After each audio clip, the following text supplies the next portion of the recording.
suggested an open marriage, but my husband's fury exploded after catching me cheating. The moment the words leave my mouth, I know something's about to change.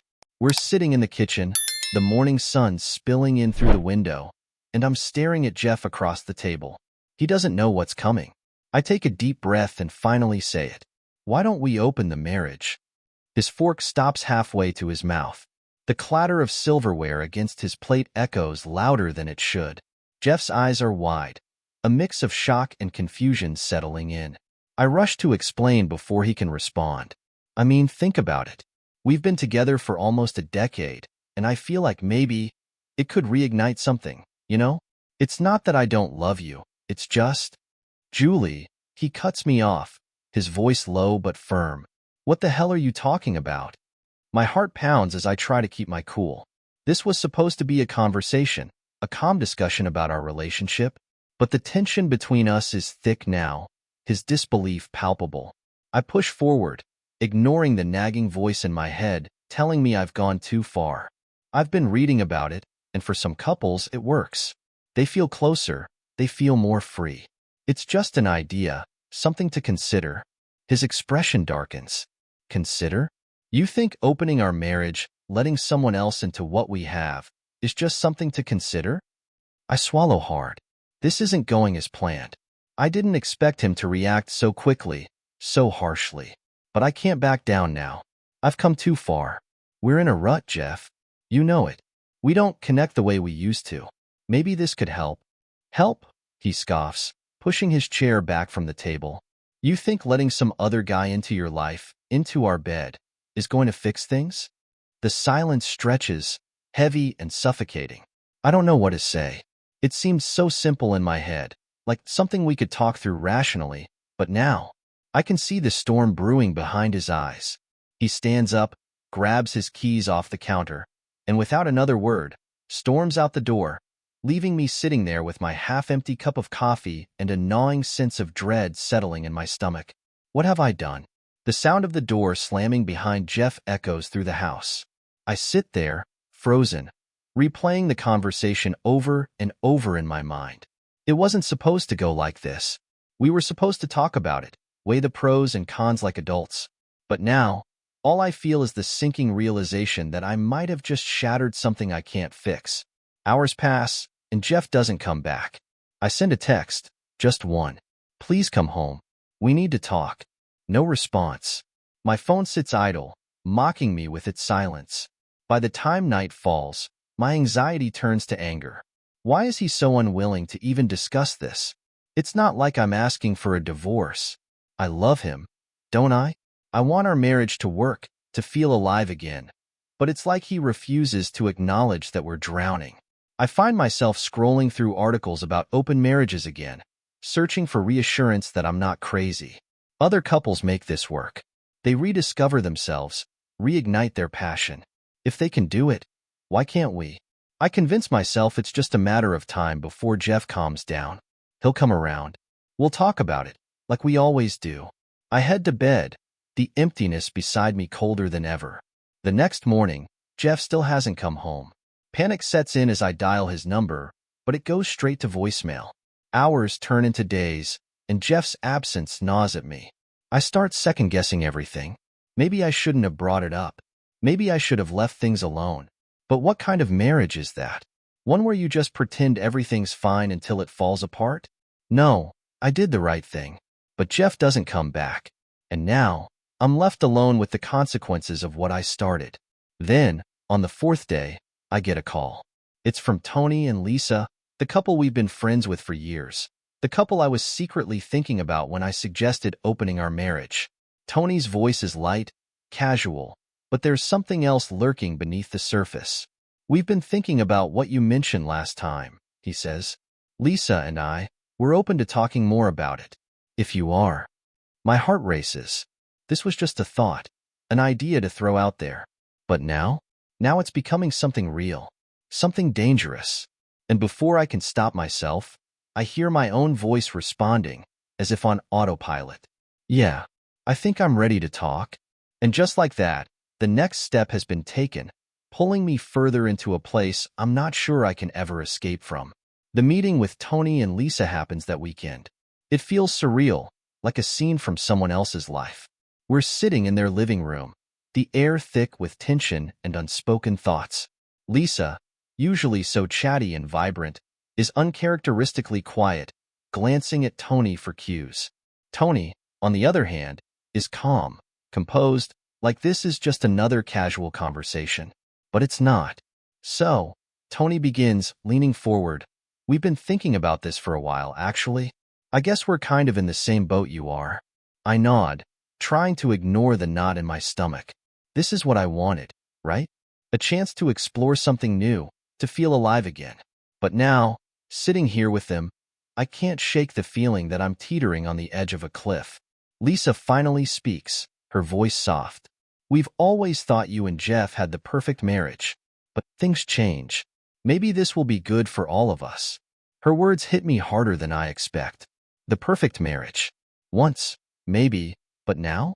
Now Jeff is gone, and I'm here, considering stepping into something I never imagined. I glance down at my hands, twisting them in my lap. I don't know how Jeff feels about this. He's still angry about the whole idea. Tony's eyes darken slightly, but he keeps his tone light.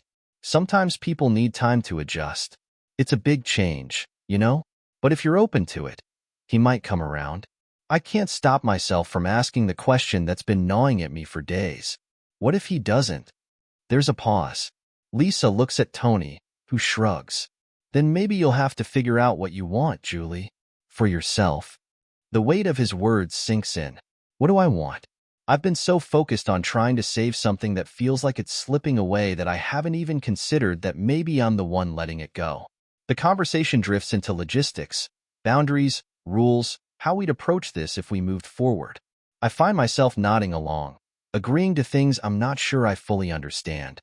It all feels so clinical, so distant from the reality of what's happening in my life. But when Tony suggests we take it slow, maybe just the four of us going out for a drink, I agree. The night comes quickly. I dress carefully, trying not to think about what this really means. When I step out of the house, I feel a pang of guilt. Jeff hasn't been home in days. I haven't even told him where I'm going, what I'm doing. But the anger I feel toward him, his silence, his avoidance, drives me forward. If he doesn't want to talk, then maybe I need to find someone who will. The bar is loud, filled with the usual Friday night crowd. We find a table in the corner, and as the drinks flow, so does the conversation.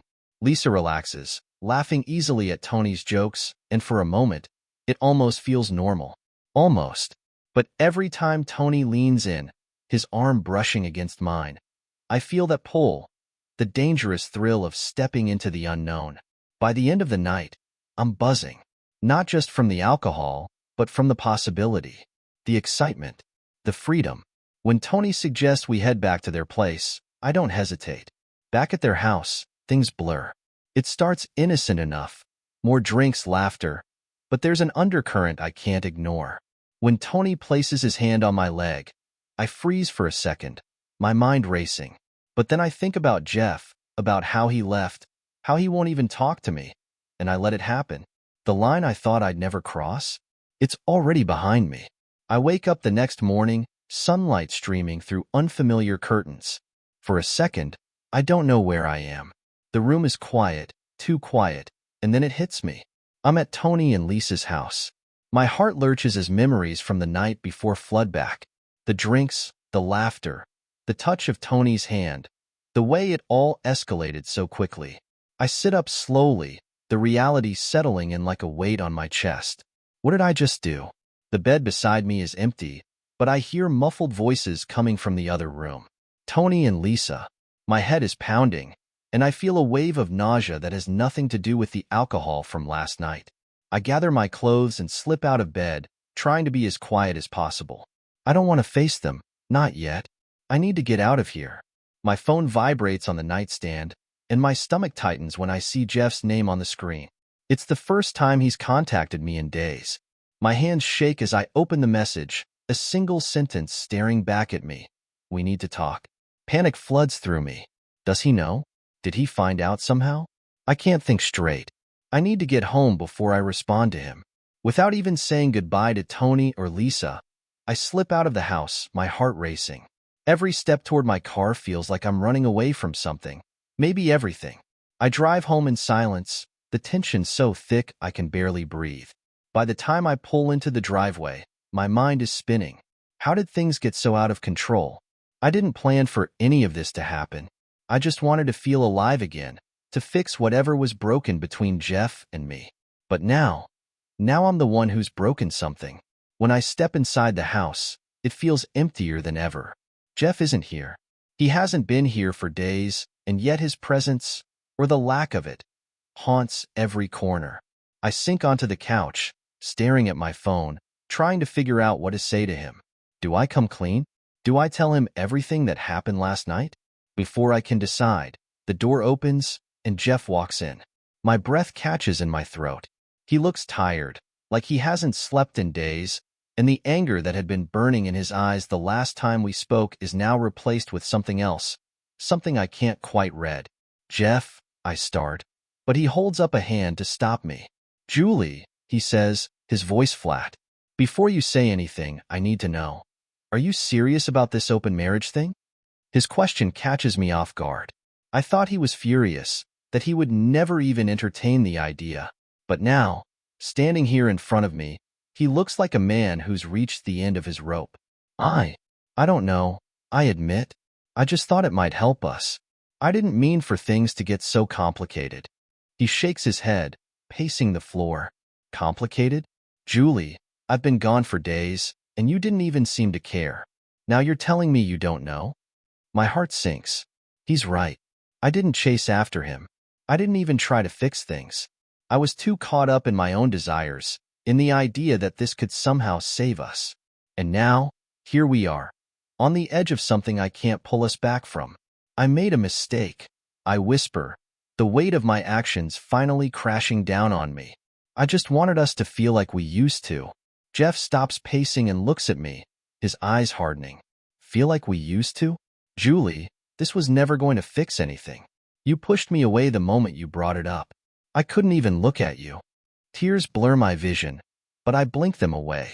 I didn't want to push you away. I thought this was what we needed.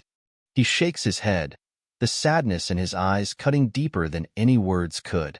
What we needed was to talk, to fight for what we had. But now, I don't know if there's anything left to fight for. My heart clenches at his words. This isn't how it was supposed to go. I thought I was doing the right thing, but now everything is unraveling faster than I can keep up. Before I can respond, Jeff grabs his keys from the counter. I need some time, Julie, to think about all of this. He leaves again, the door closing softly behind him this time, but the impact is just as devastating. I sit there, feeling the walls close in around me. The weight of my choices presses down, suffocating me. What have I done? Days blur into each other, each one more silent than the last. Jeff hasn't come home. He's texted once or twice. Short, cold messages, nothing like the man I married. I sit in the quiet of our house, trying to fill the space with distractions, but nothing works. My phone is always within arm's reach, the anticipation of a message or a call gnawing at me. I scroll through my texts with Tony and Lisa, the ones I never should have sent. I try to push the guilt down, but it rises up, choking me every time I think about what I did, what we did. How did I let things get so far? When Tony messages me again, asking how I'm holding up, I hesitate. I don't know how to answer. I shouldn't even be talking to him, but I feel so lost, so isolated. Tony asterisk, you okay? We haven't heard from you. Me asterisk, not really. Things with Jeff, they're bad. The response comes immediately. Tony asterisk, you know Lisa and I are here for you. Maybe you should come by. Clear your head. I stare at the screen, the temptation pulling at me again. It's so easy to fall into that world, where the rules don't exist, where I can forget about everything that's falling apart around me. But the shame is too strong this time. I can't go back there. Not now. Me asterisk, I can't. I need to figure things out with Jeff. There's no response.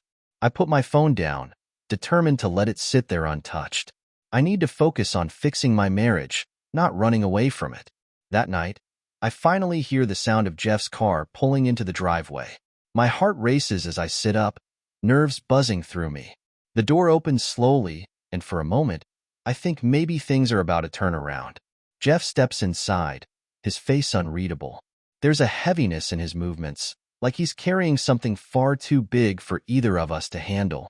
He doesn't say anything at first, just drops his keys on the counter and leans against the wall, staring at the floor. "Where have you been?"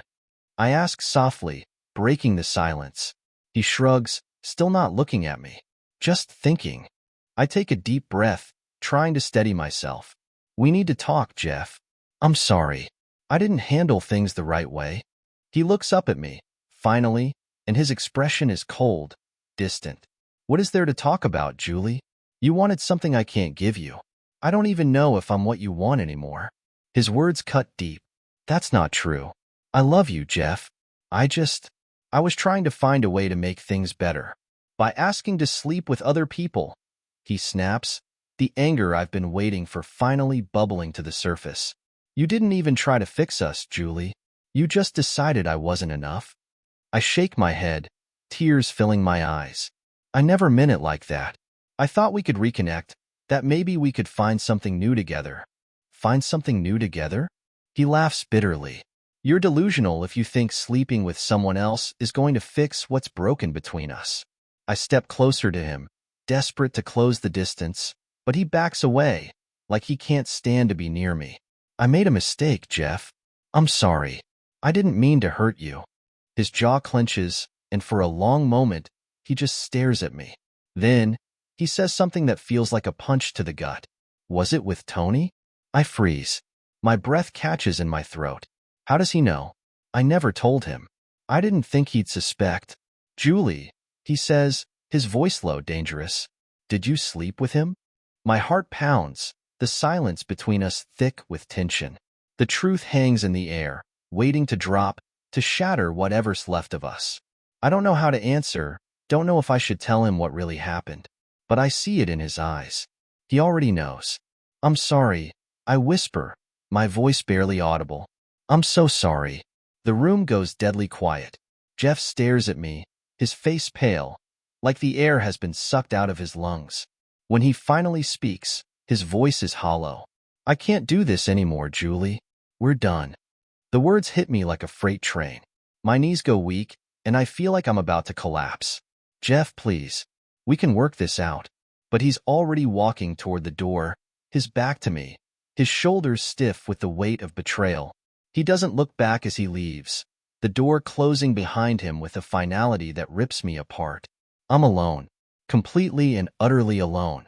The house feels like a tomb after Jeff leaves, the silence pressing in from all sides. I collapse onto the couch, my head in my hands, tears streaming down my face. I never thought it would come to this.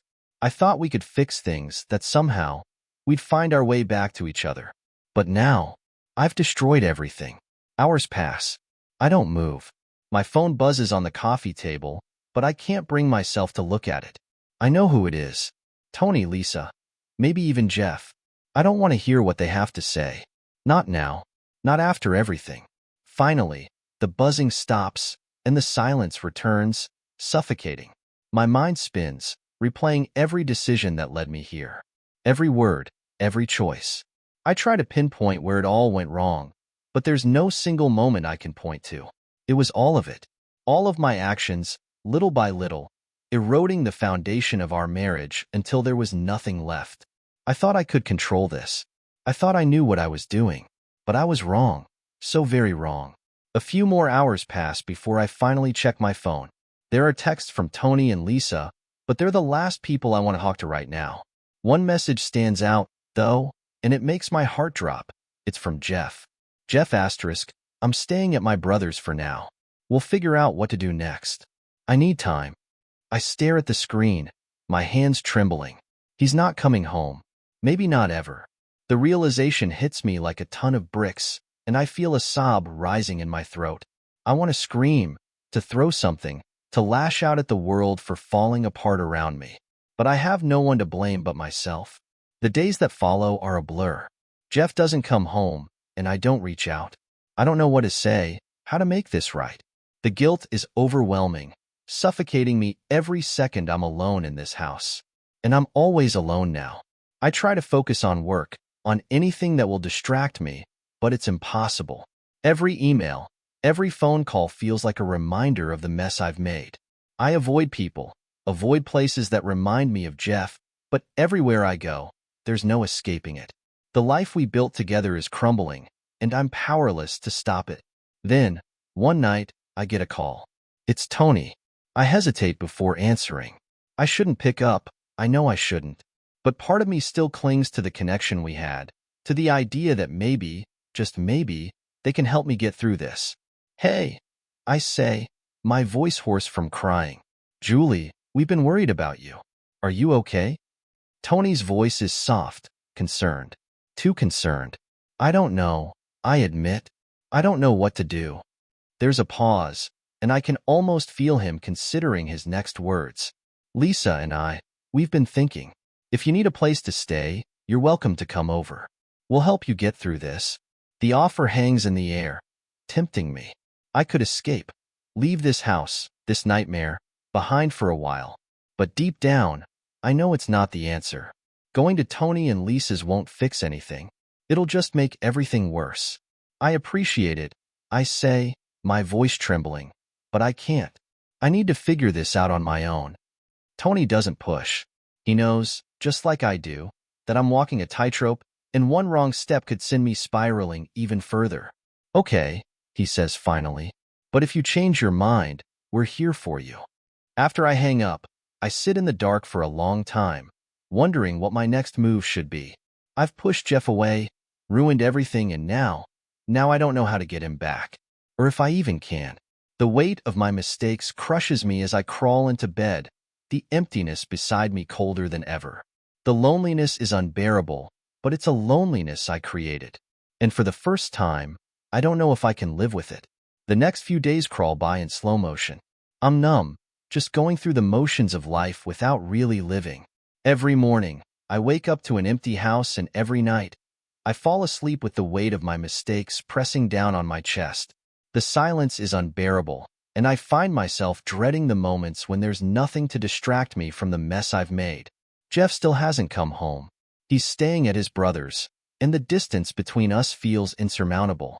The days of not hearing his voice, not seeing his face, stretch longer and longer, and with each passing hour, the hope I have of fixing things slips further away. I try to work, try to focus on anything but the gaping hole in my life, but it's no use. The guilt is always there, lurking in the background, reminding me of everything I've lost. I keep replaying our last conversation in my head, the way he looked at me when he asked if I had slept with Tony. I can still see the pain in his eyes, the disbelief, and the moment I confessed, the light in him went out. That's what I can't stop thinking about, the way he just gave up. One night, a few days after Jeff's message about staying with his brother, I decide I can't take it anymore. I need to see him. I need to try, one last time, to explain. Maybe there's still a chance, if I can just talk to him face to face. I grab my keys and drive over to his brother's house without even thinking twice. When I pull up to the house, my heart is racing. I'm not sure what I'm going to say or how I'm going to fix this, but I know I have to try. I knock on the door, and when Jeff opens it, the look on his face tells me everything. Julie, he says, his voice flat. What are you doing here? I swallow hard, trying to steady myself. We need to talk, Jeff. Please. Just hear me out. He steps back, letting me in, but the tension in the air is thick, and I can feel the distance between us as we sit down in the living room. He doesn't offer me a drink, doesn't ask how I've been. He just sits there, waiting, like he's already made up his mind. I'm sorry. I start, my voice shaking. I know I've said it before, but I mean it. I never wanted to hurt you. I thought maybe we could fix things, but I was wrong. I was so wrong. Jeff doesn't say anything, his eyes hard and cold. He's not giving me anything to work with, but I keep going. I have to. I don't know why I pushed you away. I don't know why I thought opening the marriage was the answer. I was scared, Jeff. Scared that we were falling apart and that I couldn't fix it. But I should have talked to you. I should have fought for us, not run away from it. He lets out a bitter laugh, shaking his head. You didn't just run away, Julie. You threw us off a cliff. The words sting, but I deserve them. I know I do. I know, I whisper. I know I did, and I can't take it back. But please, don't give up on us. Jeff looks at me for a long time, his eyes searching mine. Then, he says quietly, I already have.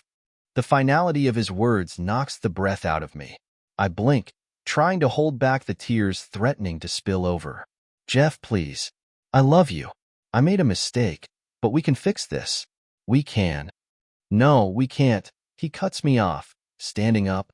You didn't just make a mistake, Julie. You betrayed me. You went behind my back with Tony, with our friends. How am I supposed to get past that? How am I supposed to trust you again? I stand up too, desperation clawing at me. I'll do anything, whatever it takes. Just don't leave me. He looks at me, and for a moment, I think maybe there's a chance. Maybe he'll say something that gives me hope. But then, he shakes his head, his face hardening again. I'm sorry, Julie. I can't do this anymore. It feels like the ground is falling out from under me. I try to speak, to plead with him, but nothing comes out. He walks past me, heading for the door, and I know this is it. He's really leaving. Jeff, I choke out, my voice barely a whisper. But he doesn't turn around. He just walks out the door, leaving me standing there in the wreckage of what used to be our life. The emptiness is overwhelming, and as the door clicks shut behind him, I sink to the floor, sobbing. There's no coming back from this. I've lost him. The days that follow are a blur of hollow silence and heartache. I stay in bed for hours, staring at the ceiling, wondering how I let everything slip through my fingers. My life has collapsed, and I don't even know where to begin picking up the pieces. Every corner of the house feels haunted by Jeff's absence, and the emptiness inside me grows deeper with each passing hour. I try calling him, leaving voicemails he never returns. Every time I hear the line go dead, it feels like another piece of me dies. There's nothing but silence on his end, and it's clear he doesn't want to talk.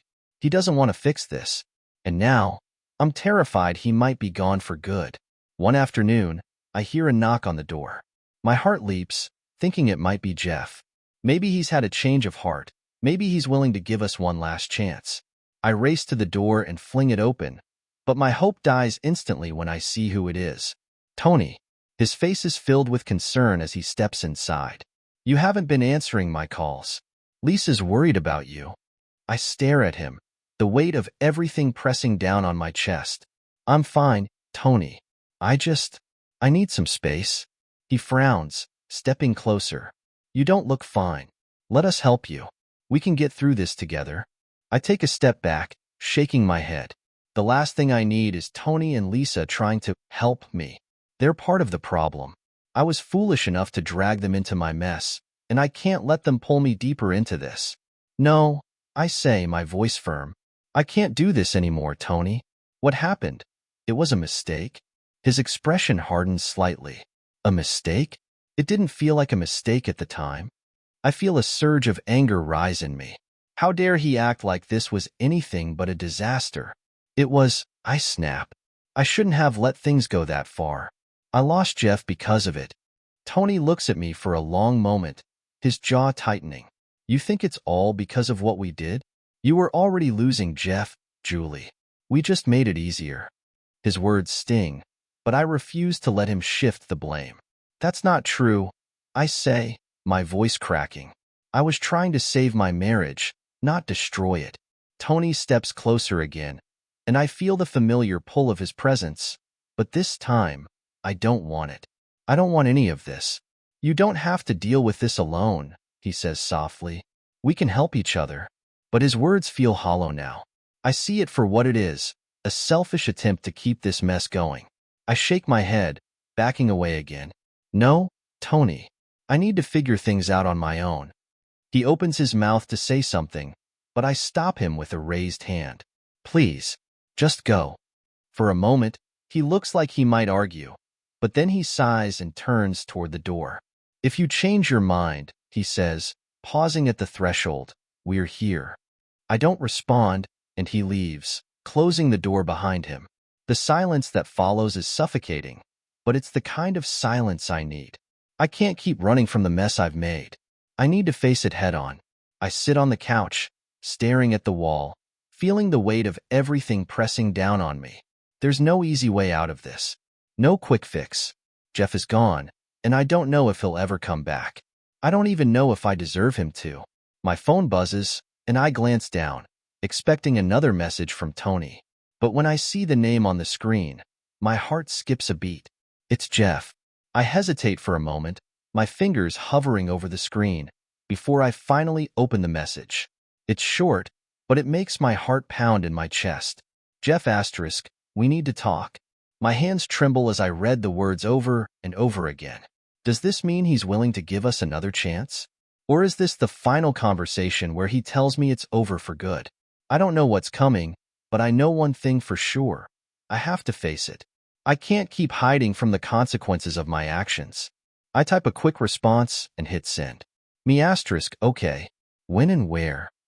He replies almost instantly. Jeff asterisk, tomorrow. Our place.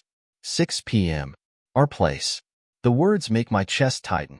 It's been so long since he's been here, since we've been together. Tomorrow could be the beginning of something new, or the end of everything. I spend the rest of the day pacing the house, my mind racing with what might happen. The thought of seeing him again, of looking into his eyes and explaining everything, terrifies me. But at the same time, I know it's the only way forward. As I lie in bed that night, I can't sleep.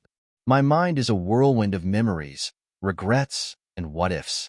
Tomorrow is coming, and with it, the answer to the question that's been haunting me for weeks. Is this the end of us? The day drags on like an eternity, every tick of the clock echoing in my ears as I wait for 6 p.m. to arrive. I try to prepare myself for what's coming, but no matter how much I rehearse what I'm going to say, nothing feels right. There's no speech that can undo the damage I've caused, no perfect words to fix the cracks in our marriage. When the clock finally hits 5:30, I can't take it anymore. I pace through the house, checking the rooms, adjusting pillows on the couch, anything to distract myself. But no matter how much I fuss, the weight of the upcoming conversation presses down on me. At 6 o'clock on the dot, I hear the front door creak open. My heart leaps into my throat as Jeff steps inside. He looks the same tired expression, same distant gaze. But there's something colder about him now, something harder. He's carrying a folder, and the sight of it makes my stomach twist. We stand there for a moment, neither of us knowing how to start. I take a deep breath and break the silence. Thank you for coming, I say, my voice barely above a whisper. Jeff nods but doesn't meet my eyes. He walks over to the couch and sits down, placing the folder on the coffee table in front of him. I sit down across from him, the space between us feeling like an ocean. I've been thinking, Jeff starts, his voice even but detached. About everything. I swallow hard, bracing myself. Me too. I'm so sorry, Jeff. I never meant for any of this to happen. He finally looks at me, his eyes piercing. I know you didn't mean for it to happen, Julie, but it did. I nod, the guilt swelling in my chest. I know, and I'll do anything to make it right. Jeff sighs, leaning back against the couch. I don't know if you can. His words hang in the air, and I feel the desperation creeping in. Please, Jeff, just give me a chance. I'll do whatever it takes. He rubs a hand over his face, looking more tired than I've ever seen him. It's not that simple. You didn't just hurt me, Julie. You broke something between us, something I don't know how to repair. I feel the tears welling up in my eyes, but I blink them back. I was scared that we were losing each other. And so you ran to Tony? The bitterness in his voice cuts through me like a knife. You thought sleeping with someone else would solve our problems? I shake my head frantically. No, I didn't think it through. I wasn't thinking. I was lost, Jeff. I made a mistake, a terrible mistake, and I know that now. But I love you. I love us. Jeff doesn't respond right away. He looks down at the folder on the table, and I follow his gaze, my stomach tightening with dread. What's that?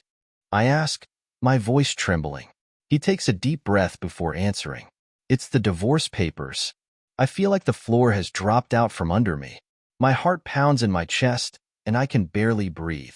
No, Jeff, please. Don't do this. His expression softens for a moment, and I think I see a flicker of the man I used to know, the man who loved me. But it's gone as quickly as it appeared. I've thought about this long and hard, he says, his voice heavy with emotion. I don't want to live like this, Julie. I don't want to live in a marriage where I have to wonder if I'm enough for you. I can't go back to the way things were. Tears spill down my cheeks, and I can't stop them this time. Please, Jeff. We can go to counseling. We can work through this. I know we can. He shakes his head. It's not just about the affair. It's about trust, Julie. It's about the fact that you didn't even try to fix what was broken between us before you turned to someone else. How am I supposed to trust you again? I'll earn it back, I plead, my voice cracking. I'll do whatever it takes to show you I'm sorry, that I want us to work. Jeff looks down, his hands clenching into fists on his knees. I don't think I can be that person anymore. I don't think I can be the guy who forgives this. His words hit me like a punch to the gut.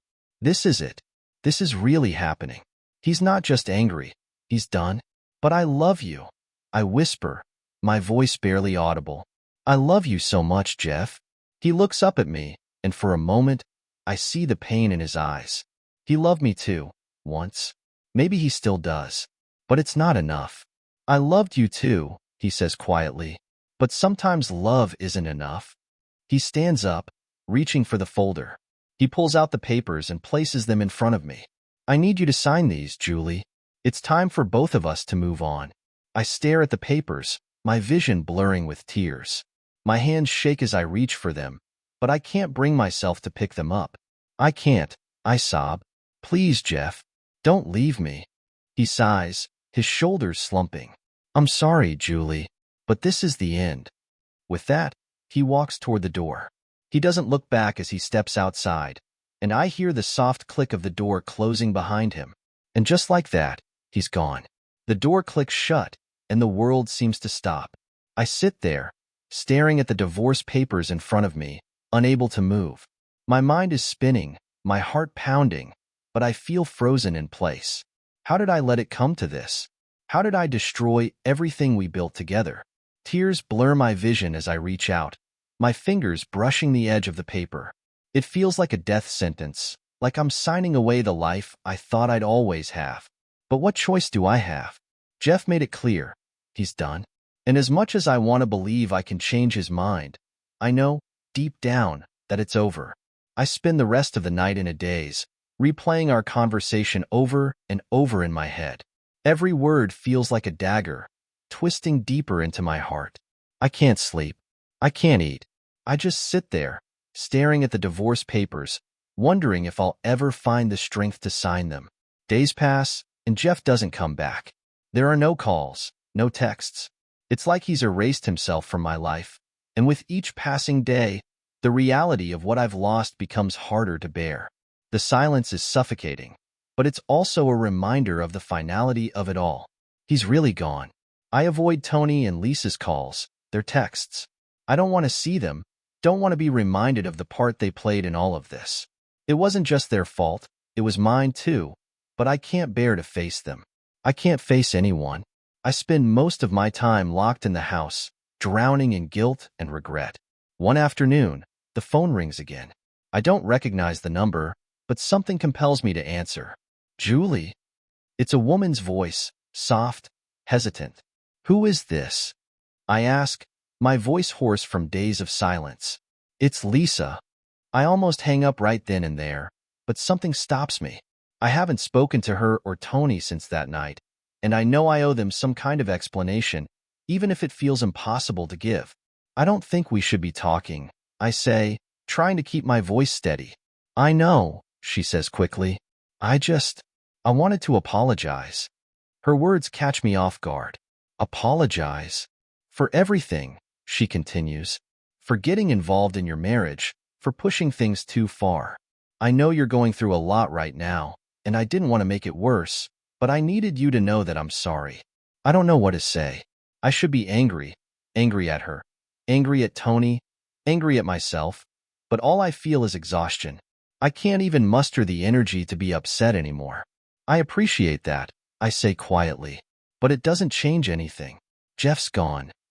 There's a long pause on the other end of the line, and for a moment, I think she might hang up. But then, she speaks again, her voice barely a whisper. If you need anything, we're still here for you. I know it doesn't mean much now, but just know that. I don't respond. I can't. The weight of everything is too much to bear, and I can't pretend that anything will make it better. Eventually, Lisa hangs up, and I'm left alone in the silence once again. That night, I sit at the kitchen table, the divorce papers in front of me. I've been avoiding this moment for days, hoping that somehow, things would change. That Jeff would come back. That we could fix this. But I know now that it's not going to happen. Jeff is gone, and he's not coming back. With trembling hands, I pick up the pen and sign my name at the bottom of the page. Each stroke of the pen feels like a nail in the coffin of our marriage, and by the time I'm done, I'm sobbing so hard I can barely breathe.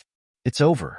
I slide the papers back into the envelope, sealing them with a finality that crushes me. Tomorrow, I'll send them to Jeff, and that will be it. The end of everything. But as I sit there, staring at the envelope in front of me, a new thought creeps into my mind. What comes next? What do I do now? I've spent so long trying to fix something that's already broken that I don't know how to move forward without it. The future feels empty, terrifying. I stand up from the table, pacing the kitchen. There's a part of me that wants to fight, that still clings to the idea that maybe, just maybe, there's something left to salvage. But that part of me is fading fast, and I know it's time to start facing reality. Jeff's not coming back, and now, I'm left with a life I don't know how to live anymore. The next morning, I walk to the post office with the divorce papers clutched in my hand. Each step feels heavier than the last, like my feet are weighed down by the gravity of what I'm about to do. The sun is shining, but the world feels dim, and I'm not sure if that feeling will ever go away. When I reach the counter, the postal worker gives me a polite smile, but I barely register it. I hand over the envelope, my fingers reluctant to let go, but I force myself to release it. I watch as she stamps it, seals it, and sets it aside. "That'll go out today," she says cheerfully, as if she's not holding the remnants of my marriage in her hands. I nod, unable to speak, and leave the post office with a hollow feeling in my chest. It's done. The papers are on their way to Jeff, and soon, this will all be official. The life we had together will be nothing more than a memory, and I'll have to figure out how to move on. But how do you move on from something like this? How do you start over when everything you thought you'd have is gone? I drive aimlessly for a while, my mind wandering to places I don't want it to go. What's Jeff doing right now? Has he already moved on? The thought of him with someone else twists in my gut, and I have to pull over to the side of the road to catch my breath. I can't let myself think like that. Not now. Not when I've already lost so much. I finally end up at a small park, one Jeff and I used to visit on the weekends. We'd come here to escape the noise of the city, to sit under the trees and just be together. It was peaceful, and now, it feels like a graveyard of memories. I park the car and walk to our old spot, sitting on the bench where we'd spent so many afternoons laughing, talking about the future that's no longer ours. As I sit there, the weight of everything presses down on me. I thought sending the papers would bring some kind of closure, but instead, it feels like I'm adrift, untethered, with no idea where I'm supposed to go next. My phone buzzes in my pocket, and I pull it out to see another message from Lisa. I haven't responded to any of her texts, and I don't plan to start now. But this one catches my eye. Lisa asterisk, "We need to talk. Please don't ignore this." I hesitate, debating whether I should even bother reading the rest. Part of me wants to block her, cut off all ties to the people who contributed to this disaster. But something in her message makes me pause. Curiosity gets the better of me, and I open the message fully. Lisa asterisk, "I didn't know if I should tell you this, but I feel like you deserve to know. Tony has been talking about you, about how things went down. I didn't want to believe it, but he told people about what happened between you two. He made it sound like it was more than it was." My heart pounds in my chest. What is she talking about? Why would Tony tell anyone about what happened? I quickly type a response. Me asterisk, "What do you mean? What did he say?" A few minutes pass before she replies. Lisa asterisk, "He's been bragging, Julie. Like it was some conquest." I didn't know until recently, and I confronted him about it. I'm sorry. I never thought he would do something like this. Anger surges through me, mixing with the sadness that's been hanging over me for weeks. Tony, the man I trusted to help me figure things out, the man who was supposed to be my friend, is out there talking about me like I'm some kind of trophy. How could I have been so stupid? So blind?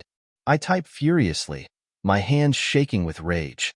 Me asterisk, tell him to stay the hell away from me. I hit send and stand up, pacing the park as the anger boils inside me. How could I have let this happen? How could I have trusted Tony, let him be part of something so personal, only for him to turn around and make a joke out of it? My phone buzzes again, but I ignore it. I can't deal with Lisa right now. I need to clear my head, to think about what I'm going to do next. I thought losing Jeff was rock bottom, but now it feels like I'm sinking even deeper. I drive home in a fog, my mind racing. I don't know what to do with the anger burning inside me. I've already lost Jeff, and now I have to deal with the humiliation of Tony's betrayal too. It's like everything around me is crumbling, and I don't know how to stop it. When I get home, I sit in the kitchen, staring at the phone in front of me. I could call Jeff. I could tell him everything about Tony, about how he's been lying, making things worse. But what good would it do? Jeff's already gone. Telling him now would just be another nail in the coffin of our broken marriage. Instead, I pour myself a glass of wine and sit in the dark, letting the weight of it all crush me. The papers are sent, the damage is done, and now all that's left is the wreckage. The glass of wine in my hand trembles as I sit alone in the kitchen, darkness creeping in through the windows. The house feels too quiet, too still. Every tick of the clock feels like a reminder of how far I've fallen. I'm trapped in my own thoughts, in a storm of regret, shame, and anger that refuses to let up. Tony's betrayal festers in my mind like a wound that won't heal. I trusted him, stupidly, and now, knowing he's been out there bragging about what happened between us, it makes me feel sick. Worse, I realize that it wasn't just the affair that cost me my marriage. It's that I let someone like him into our lives in the first place. I pour another glass of wine, telling myself it will help dull the ache, but it doesn't. Nothing can numb the sting of what I've done, the things I've lost. Jeff is gone. And Tony turned out to be someone I never should have let near me. The people I thought I could count on have all faded away, leaving me with nothing but this crushing emptiness. Lisa texts again, but I can't bring myself to look at it. I can't deal with her apologies, her explanations. What's done is done, and nothing she says will change the fact that I was an idiot to trust either of them.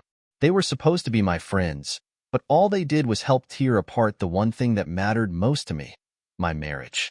The next morning, I wake up with a pounding headache and the same old sense of dread. My phone is full of unread texts and missed calls from Lisa. I scroll through them, all of them pleading for me to hear her out. But why should I? It's too late. I already signed the divorce papers, and my marriage is over. There's nothing left to say. But as I sit there, staring at the screen, something clicks. I can't let this be the end of my story. I can't just sit here and let everything fall apart around me. I need to confront Tony, tell him to his face what I think of him, what he's done to me. Maybe it won't change anything, but I need to do it for myself. With shaky hands, I grab my car keys and head out the door. I drive to Tony and Lisa's house, my heart pounding with a mixture of fear and anger. I don't even know what I'm going to say, but I know I need to get it out. When I arrive, the house feels oddly quiet. For a moment, I wonder if they're even home. I almost turn back, but the rage inside me pushes me forward. I knock on the door, and after a few agonizing seconds, Tony opens it. "Julie," he says, looking surprised and a little uneasy. "I didn't expect to see you." I push past him into the house without waiting for an invitation. "I'm not here to catch up, Tony. I'm here because I heard what you've been saying about me. You've been telling people about what happened between us, bragging about it." Tony's face darkens, and he closes the door behind him. "Look, I don't know what you heard, but don't lie to me." I snap, my voice shaking with anger. "Lisa told me everything. You've been out there talking like this was some kind of game, like I'm just another notch in your belt. Do you have any idea what you've done to my life?" He opens his mouth to respond, but I don't give him the chance. Because of you, I've lost everything. My marriage is over, Jeff's gone. And now I find out you've been running your mouth about it like it was nothing. Tony's expression shifts, his usual confidence faltering for a second. Julie, I didn't mean for any of this to happen. I didn't think it would. Of course, you didn't think. I shout, my hands clenched into fists at my sides. You didn't care. You just wanted whatever you could get, and now I'm the one paying for it.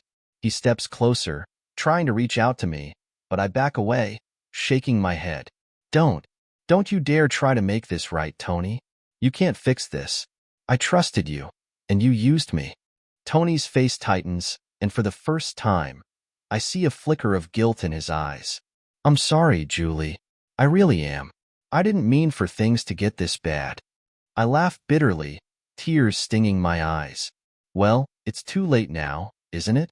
He doesn't have an answer for that.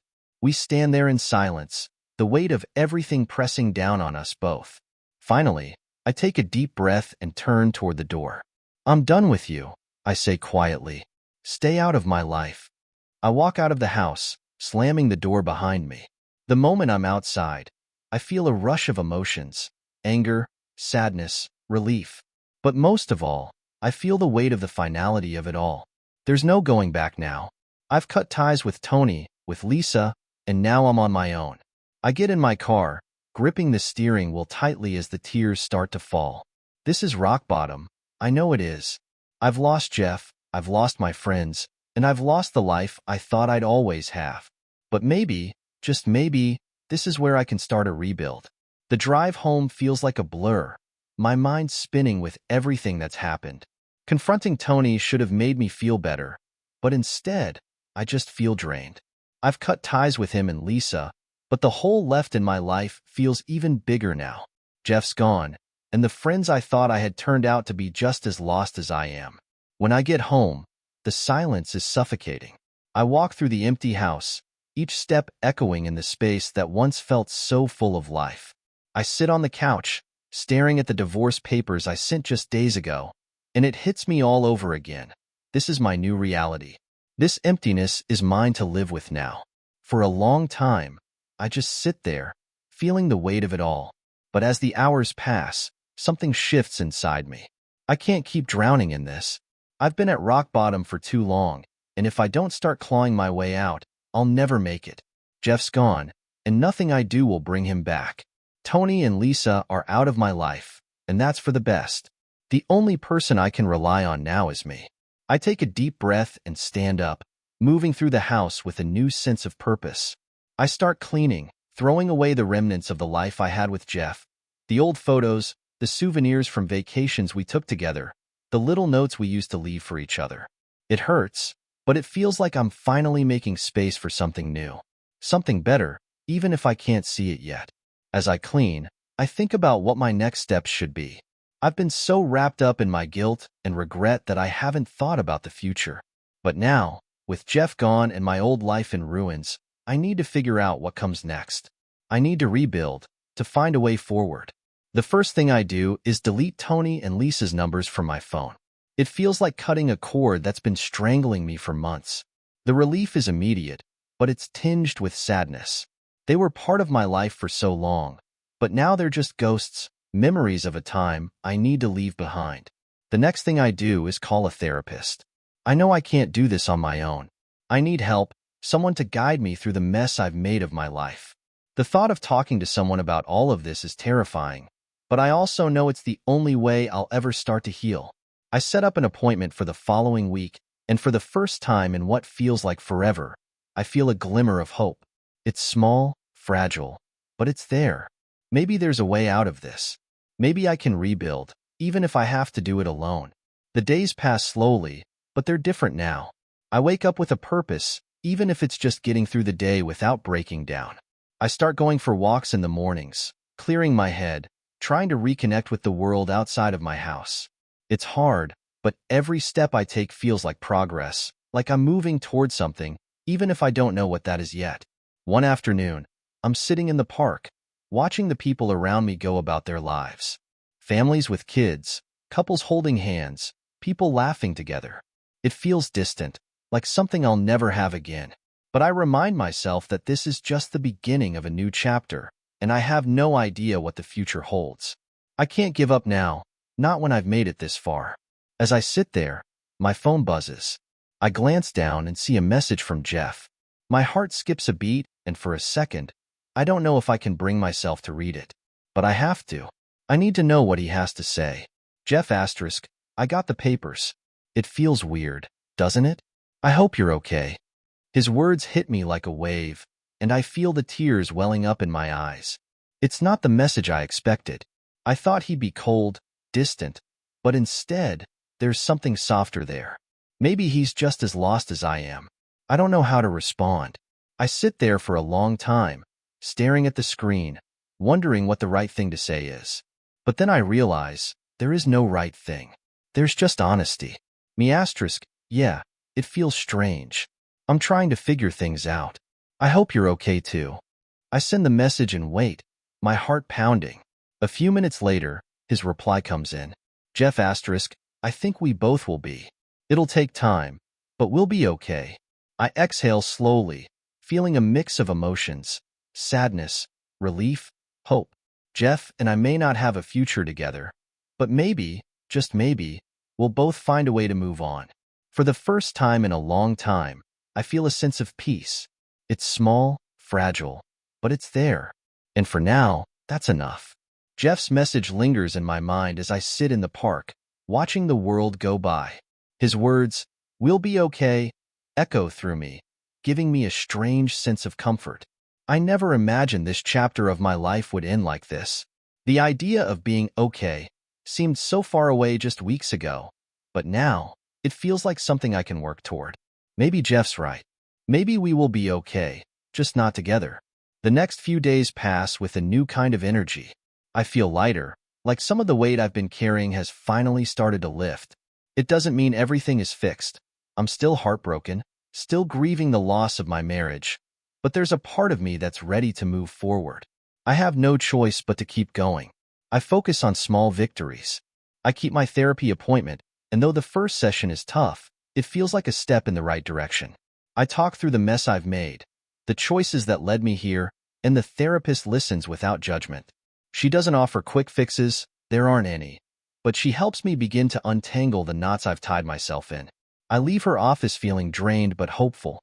As the days turn into weeks, I settle into a new routine. I spend less time in the house and more time exploring the world outside. I've learned that being alone doesn't have to mean being lonely. I take myself out for coffee, sit in quiet corners of bookstores, and even start a journal to help process the whirlwind of emotions I'm still feeling. It's not easy, but it's something. And something is better than nothing. I also start to think about my career, something I've neglected for far too long. I've been working the same job for years, going through the motions without much thought or passion. But now, I see an opportunity to reinvent myself, to build a future that's entirely my own. I don't know what that looks like yet, but the idea of starting fresh is exciting. Scary, but exciting. One afternoon, while scrolling through job postings, I come across something that catches my eye. An opening for a position at a non-profit organization focused on helping women in difficult situations. Something about it resonates with me. Maybe it's because I know what it feels like to be lost, to feel like your world is falling apart. I send in my application, not expecting much, but it feels good to try. The next few weeks bring more small victories. I get a call back from the nonprofit for an interview, and though my nerves are on edge, I manage to pull it together. The interview goes well, and a few days later, I get the job. It's a part-time position to start, but it feels like exactly what I need. A new direction, a way to focus my energy on something meaningful. I'm learning to be okay with where I am, even if it's not where I thought I'd be. There's still pain. There probably always will be, but it's not all-consuming anymore. I can breathe again, and with every breath, I feel myself getting stronger. One night, while sitting in the living room, I get another message from Jeff. This time, it's shorter, but the meaning behind it is clear. Jeff asterisk, I hope you're doing well. I've been thinking about you. I pause, letting the words sink in. It's strange to think about Jeff thinking of me, even now. We've both been through so much, and while we've gone our separate ways, there's still something there. A connection, a shared history that can't just disappear. I reply, keeping it simple. Me asterisk, I've been thinking about you too. I hope you're doing okay. There's a part of me that wonders if we'll ever be able to have a real conversation, to talk about everything that happened without the weight of anger and regret hanging over us. But for now, this is enough. A few words, a small connection, a reminder that we're both still here, trying to figure it all out. The days continue to pass, and I find myself looking forward to the future, something I couldn't imagine just a few weeks ago. It's still uncertain, but that's okay. I'm learning to live with uncertainty, to embrace it even. One evening, after a long day at work, I sit on the porch, watching the sunset. The sky is a brilliant mix of oranges and pinks, the kind of beauty that makes you stop and appreciate the moment. I take a deep breath, feeling the cool evening air against my skin, and for the first time in a long time, I feel at peace. I'm not where I thought I'd be. I don't have the life I imagined, the marriage I once believed would last forever. But I'm still here. I'm still standing. And maybe, just maybe, that's enough. I pull out my phone and open a new message to Jeff. I stare at the screen for a moment, unsure of what to say. Then, I type something simple, something honest. Me asterisk, I'm finding my way. I hope you are too. I hit send and set the phone down, watching the sky turn from day to night. There's a quiet kind of hope in the air, a sense that even though things didn't go as planned, there's still a path forward. And as I sit there, breathing in the evening calm, I realize that's all I need for now, a way forward, one step at a time. As the weeks roll on, life starts to feel a little more normal, or at least a new version of normal. I settle into my job at the nonprofit, and for the first time in a long time, I feel like I'm doing something that matters.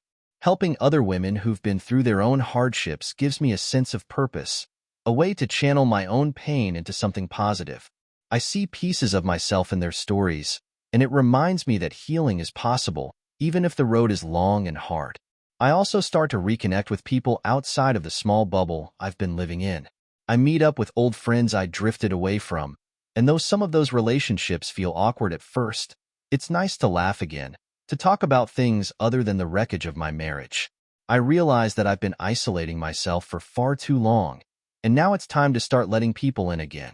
One afternoon, while sitting in a coffee shop with a friend, my phone buzzes with a message. It's from Jeff. Jeff asterisk, hey, do you think we could meet up sometime? Just to talk? The message sends a jolt through me. After everything that's happened, after all the silence, I wasn't expecting him to reach out like this. But part of me has been waiting for it, hoping that someday we'd be able to have a real conversation. Not about fixing things, not about going back, but about moving forward. I take a deep breath and type my reply. Me asterisk sure. When and where? He responds quickly, suggesting a coffee shop we used to go to together. The nostalgia of it stings a little, but I agree. It feels like the right place to have this conversation. The day of the meeting arrives, and I'm nervous. I spend too long picking out what to wear, wondering what I'll say, how it will feel to see him again. But when I finally walk into the coffee shop and spot him sitting at a table near the window, something inside me relaxes. He looks the same, but different. There's a calmness about him that wasn't there before, and it makes me realize that we've both changed. Hey, I say, sliding into the seat across from him. Hey, he replies, offering a small, tentative smile. For a few moments, we sit there in silence, both of us unsure how to start. The weight of everything we've been through hangs in the air between us, but it's not as heavy as it once was. There's space now, a kind of understanding that maybe we've both needed this time apart. How are you? Jeff asks, breaking the silence. I'm okay, I say, and for the first time in a long time, I mean it. I've been working, trying to get my life back on track. It's been hard, but I'm getting there. He nods, looking down at his coffee. I'm glad. I've been thinking about you a lot. I don't know what to say to that. The old me would have latched onto those words, hoping for a sign that he wanted to come back, to try again. But now, I understand that's not what this is about. We've both moved on in our own ways. I've been thinking about you too, I admit. I'm glad we're talking. Jeff looks up, his eyes softening. Me too. I didn't want things to end the way they did, Julie. I never wanted to hurt you. I nod, feeling a lump form in my throat. I know, and I'm sorry for everything I did. I hurt you too, and I've had to live with that. For a moment, we just sit there, both of us acknowledging the pain we've caused each other. It's hard, but it's also freeing. There's a kind of closure in speaking the words we've been holding back for so long. I'm not angry anymore, Jeff says after a while. I was for a long time, but I think we were both lost, trying to figure out who we were and what we wanted.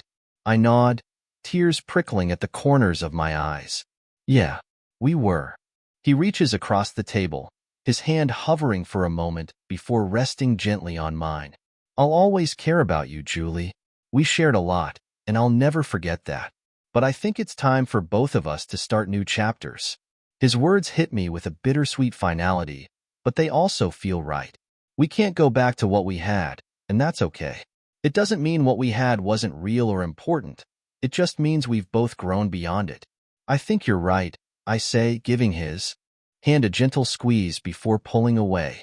We talk for a while longer, about work, about life, about the things we've learned in the time we've spent apart. It's easy, in a way I never expected. There's no bitterness, no resentment. Just two people who have accepted that their paths have diverged. When we finally say goodbye, I don't feel the same sense of loss I used to. Instead, I feel a quiet kind of peace, like I've finally closed a chapter I've been holding onto for far too long. I step outside, the cool breeze brushing against my skin, and for the first time, I feel like I'm ready to embrace the unknown. My life isn't what I thought it would be, but that's okay. It's mine, and I'm still here, still standing. As I walk away from the coffee shop, I realize something important. I don't need to have all the answers right now. I don't need to know exactly where I'm going or what comes next. I just need to keep moving forward, one step at a time. And for now, that's more than enough. Thanks for sticking with us until the end.